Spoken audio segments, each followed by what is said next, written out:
जय श्री राम। श्री रामचरितमानस कथा पाठ के आज के अंक में हम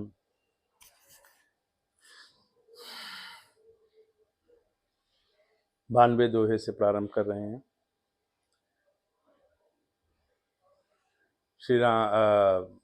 शंकर भगवान और पार्वती जी के विवाह का प्रसंग है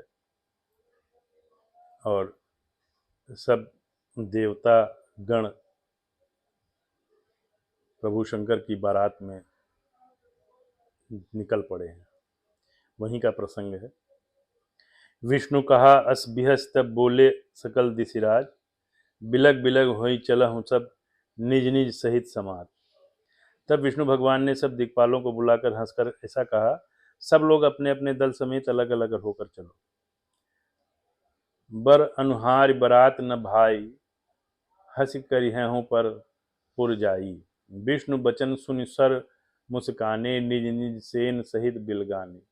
हे भाई, हम लोग यह बारात वर के योग्य नहीं है, क्या पराये नगर में जाकर हंसी कराओगे। विष्णु भगवान की बात सुनकर देवता मुस्कुराए और वे अपनी अपनी सेना सहित अलग हो गए। मन ही मन महेश मुस्काही, हरि के विंग्य बचन नहीं जाई। अति प्रिय बचन सुनत प्रिय केरे, भृंग ही प्रेर सकल गण टेरे। महादेव जी यह देखकर मन ही मन मुस्कुराते हैं कि विष्णु भगवान के व्यंग वचन दिल लगी नहीं छोड़ते। अपने प्यारे विष्णु भगवान के इन अतिप्रिय वचनों को सुनकर शिव जी ने भी भृंगी को भेजकर अपने सब गणों को बुलवा लिया। शिव अनुशासन सुनि सब आए, प्रभु पद जलद शीस तिन्हिनाए। नाना बाहन नाना बेशा, बिहसे शिव समाज निज देखा। शिव जी की आज्ञा सुनते ही सब चले आए और उन्होंने स्वामी के चरण कमलों में सिर नवाया। तरह तरह की सवारियों और तरह तरह के वेश वाले अपने समाज को देखकर शिव जी हंसे। को मुखहीन बुपुल मुख काहू, बिन पद कर को बहुपद बाहू। विपुल नयन को नयन विहीना, रिष्ट पुष्ट कोई अति तन खीना। कोई बिन मुख का है, किसी के बहुत से मुख हैं। कोई बिना हाथ पैर का है तो कोई किसी के कई हाथ पैर हैं। किसी की बहुत आंखें हैं तो किसी की एक भी आंख नहीं है। कोई बहुत मोटा ताजा है तो कोई बहुत ही दुबला पतला है। ये शिव जी के गण लोग हैं जो उनकी बारात में जा रहे हैं। तनखीन को अतपीन, पावन को अपावन गति धरे। भूषण कराल कपाल कर सब सद्य से नित, सोनित तन भरे। खर स्वान सुअर श्रीकाल मुख गण बेश, अगणित को गने। बहु जिनस प्रेत पिशाच जोगी, जमात बरनत नहीं बने। कोई बहुत दुबला पतला, कोई बहुत छोटा, कोई पवित्र और कोई अपवित्र वेश धारण किए हुए है। भयंकर गहने पहने, हाथ में कपाल लिए हैं और सबके सब शरीर में ताजा खून लपेटे हुए हैं। गधे कुत्ते सुअर और सियार कैसे उनके मुख हैं। गणों के अगणित वेशों को कौन गिने। बहुत प्रकार के प्रेत पिशाच और योगिनियों की जमाते हैं, उनका वर्णन करते नहीं बनता। नाचहि गावहि गीत परम तरंगी भूत सब, देखत अति विपरीत बोलहि बचन विचित्र विध। भूत प्रेत नाचते और गाते हैं, वे सब बड़े मौजी हैं, देखने में बहुत ही बेढंगे जान पड़ते हैं और बड़े ही विचित्र ढंग से बोलते हैं। जस दूलहु तस बनी बराता, कौतुक विविध हो ही मग जाता। यहाँ हिमाचल रहचो बिताना, अति विचित्र नहीं जाय बखाना। जैसे दूल्हा है अब वैसी ही बारात बन गई है। मार्ग में चलते हुए भांति भांति के कौतुक तमाशे होते जाते हैं। इधर हिमाचल ने ऐसा विचित्र मंडप बनाया जिसका वर्णन नहीं हो सकता। सैल सकल जहि लग जग माही, लघु विशाल नहीं बरन सिराही। बन सागर सब नदी तलावा, हिमगिर सब कहु नेवत पठावा। जगत में जितने छोटे बड़े पर्वत थे जिनका वर्णन करके पार नहीं मिलता था, जितने वन समुद्र नदियां और तालाब थे, हिमाचल ने सबको न्योता भेजा। काम रूप सुंदर तनधारी, सहित समाज सहित बर नारी। गए सकल तु नाचल गेहा, गाँव ही मंगल सहित स्नेहा। वे सब अपने इच्छानुसार रूप धारण करने वाले सुंदर शरीर धारण कर सुंदर स्त्रियों और समाजों के साथ हिमाचल घर गए। सभी स्नेह सहित मंगल गीत गाते हैं। प्रथम ही गिर बहुगृह सवराए, जथा जोग तह तह सब छाए। पुर शोभा लोक सुहाई, लागई लघु बिरंच निपुनाई। हिमाचल ने पहले से ही बहुत से घर सजवा रखे थे। यथा योग्य उन स्थानों में सब लोग उतर गए। नगर की सुंदर शोभा देखकर ब्रह्मा की रचना चातुरी भी तुच्छ लगती थी। लघुलाग विधि की निपुणता और लोकपुर शोभा सही। बनबाग कूप तड़ाग सरिता, सुभग सब सक को कही। मंगल विपुल तोरण पताका, केतु गृह गृह सोहहि। बनिता पुरुष सुंदर चतुर, छवि देख मुनि मुनि मुनि मन मोहहि। नगर की शोभा देखकर ब्रह्मा की निपुणता सचमुच तुच्छ लगती है। बनबाग, कुएं, तालाब, नदियां सभी सुंदर हैं, उनका वर्णन कौन कर सकता है। घर घर बहुत से मंगल सूचक तोरण और ध्वजा पताकाएं सुशोभित हो रही हैं।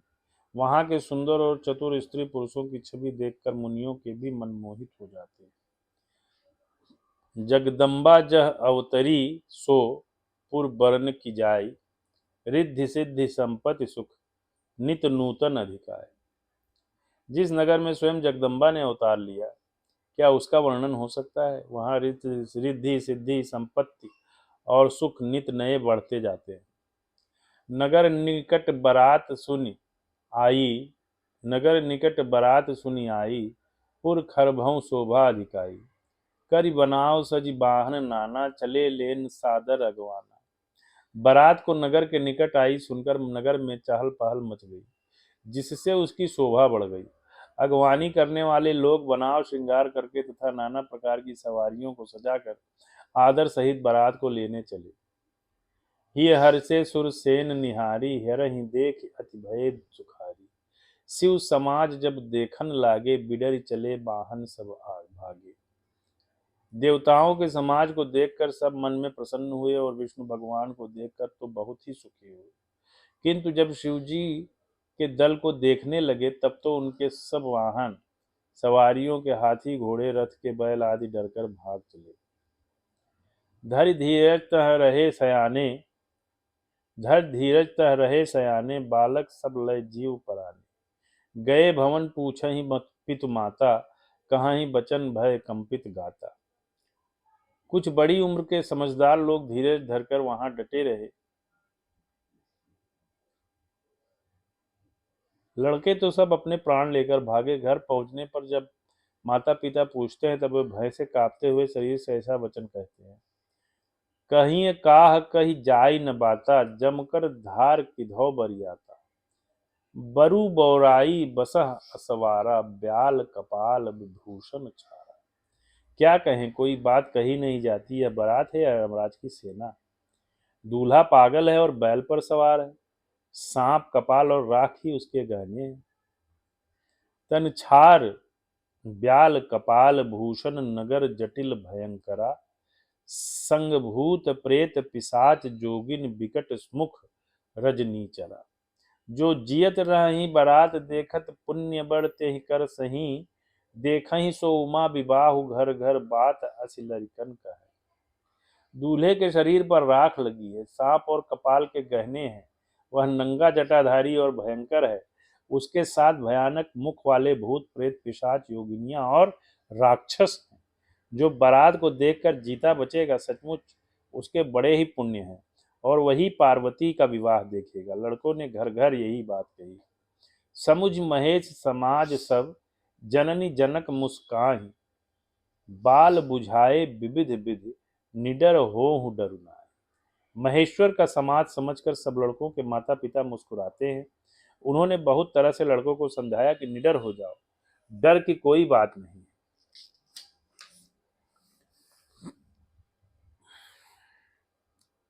लय अगवान बरात ही आए, दिए सबहि जनवास सुहाए।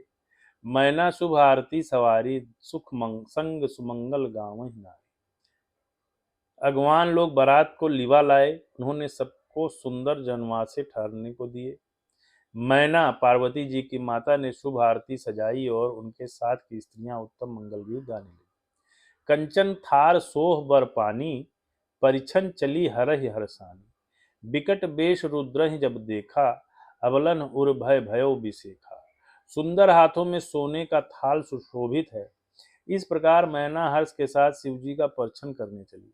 जब महादेव जी को भयानक वेश में देखा, तब तो स्त्रियों के मन में बड़ा भारी भय उत्पन्न हो गया। भाग भवन पैठी अति त्रासा, गए महेश जहां जनवासा। मैना हृदय भयो दुख भारी, लीन्ही बोल गिरीश कुमारी। बहुत ही डर के मारे भागकर वे घर में घुस गईं और शिवजी जहां जनवासा था वहां चले गए। मैना के हृदय में बड़ा दुख हुआ। उन्होंने पार्वती जी को अपने पास बुला लिया। अधिक स्नेह गोद बैठारी, श्याम सरोज नयन भरे बारी। जहि विधि तुम्हें अरु जहि विधि तुम्हें रूप अस दीना, तेहि जड़ बरु बाउर कसकीना। और अत्यंत स्नेह से गोद में बैठाकर अपने नील कमल के समान नेत्रों में आंसू भरकर कहा, जिस विधाता ने तुमको ऐसा सुंदर रूप दिया, उस मूर्ख ने तुम्हारे दूल्हे को बावला कैसे बनाया। कस कीन बरु बौराहि विधि जेहि तुम्हि सुंदरता दई, जो फल चहि सुरतहि सो बरस बस बबुरहि लागई, सो बरबस बबुरहि लागई। तुम सहित गिरते गिरो पावक जरो जलनिध मह परो, घर जाए अब जस हो जग जीवत विबाहु न हो करो। जिस विधाता ने तुमको सुंदरता दी, उसने तुम्हारे लिए वर बावला कैसे बनाया। जो फल कर वृक्ष में लगना चाहिए वह जबरदस्ती बबूल में लग रहा है। मैं तुम्हें लेकर पहाड़ से गिर पड़ूंगी, आग में जल जाऊंगी या समुद्र में कूद पड़ूंगी। चाहे घर उजड़ जाए और संसार भर में अपकीर्ति फैल जाए, पर जीते जी मैं इस बावले वर से तुम्हारा विवाह न करूंगा। ये पार्वती जी की माता जी कह रही हैं। उन्हें शंकर जी के बारे में पता नहीं है, किंतु पार्वती जी को, जो सती हैं, उन्हें तो शंकर जी के बारे में सर्वस्व पता है, इसलिए उनका वो तनिक भी विचलित नहीं हो रहे। भई बिकल अबला सकल दुखित देख गिरनारी, कर बिलाप रोदत बदत सुता स्नेह संभारी। हिमाचल की स्त्री मैना को दुखित देखकर सारी स्त्रियां व्याकुल हो गई। मैना अपनी कन्या के स्नेह को याद करके विलाप करती, रोती और कहती थी,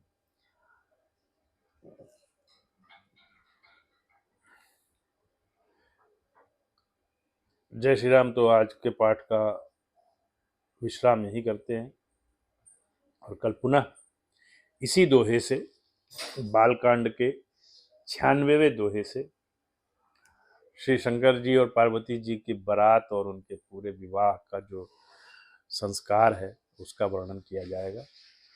जय श्री राम।